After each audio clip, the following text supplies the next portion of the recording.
আজকে রান্না করলাম আলু দিয়ে খাসি মুরগি বা টাইগার মুরগি। অনেকে এটাকে খাসি মুরগি বলে, অনেকে টাইগার মুরগি বলে। আর সেটা যদি হয় নিজেদের পালা, তাহলে কেমন হয় বলো তো। নমস্কার বন্ধুরা, আমি নূপুর চলে আসলাম আজকে একটা মাংসের রেসিপি নিয়ে।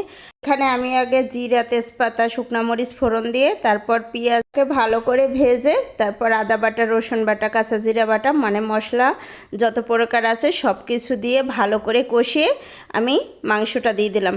এখানে 3 কেজি ওজনের একটা মুরগি, তো সেটা রান্না করব। দেখো আমার মানে কড়াইটা ভরে গেছে, আমার কড়াইটা কিন্তু অনেক বড়। মাংসটাকে ভালো করে কষাতে হবে। দেখো কষাচ্ছি আর একটু একটু করে জল বের হচ্ছে। আমি কিন্তু এর ভিতর কোনো জল দেইনি।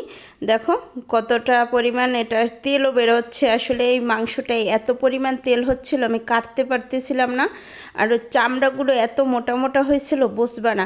আসলে নিজেদের পালা মুরগি খেতে অন্যরকম একটা স্বাদ লাগে, কারণ এটাতে কোনো বাজে কোনো খাবার নেই, কোনো ওষুধ নেই, কিছু না। আসলে কষ্ট হলেও নিজেরা পালন করে খাওয়া যায়, তাহলে সেটা অনেক ভালো হয়, খেতেও সুস্বাদু হয় এবং স্বাস্থ্যসম্মত হয়। দেখো এই মাংসটা আমি কষাচ্ছি। মুরগিটা কিন্তু অনেক ওজন এবং এটা খেতে অনেক সুস্বাদু, কিন্তু এটা রান্না করতে অনেকটা সময় লাগে। দেখো আমি এটা কষাবো অনেকক্ষণ ধরে। এটা রান্না করতে দেশি মুরগির চেয়ে অনেক সময় লাগে। আর এই মাংস দেখো আমার কষানো হয়ে গেছে। এখন আমি এটায় ঝোল দিয়ে দিলাম। দেখেছো বাটা মশলায় রান্না করলে আসলে আমি মরিচ আজকের গুঁড়া দেই নে, বাটা নিজে পাটায় বেটে তারপর দিয়েছি। দেখছো কালারটা কত সুন্দর হয়েছে।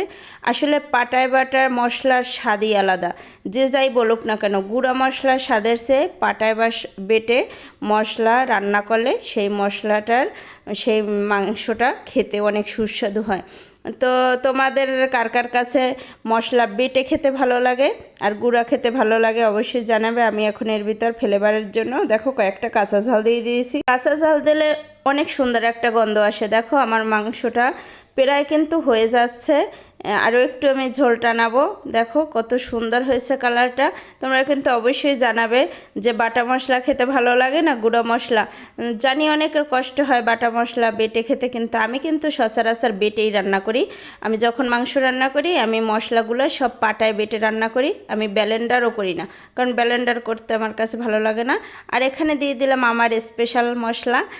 এখানে আছে গরম মশলা, আর আছে জিরা, আর পেঁয়াজ মানে ভেজে, তেলে ভেজে তারপর বেটে এটা দিয়ে দিলাম। এইটার একটা গন্ধ যে আসবে মানে কল্পনাও করা যায় না। আমার বাসাটা একদম গন্ধে ভরে গেছে, আর অনেক সুস্বাদু হয় এই মশলাটা বেটে দিলে।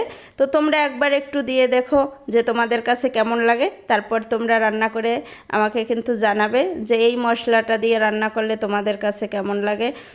তো দেখো আমার মাংস রান্না কিন্তু ডান হয়ে গেছে। সবাই ভালো থেকো।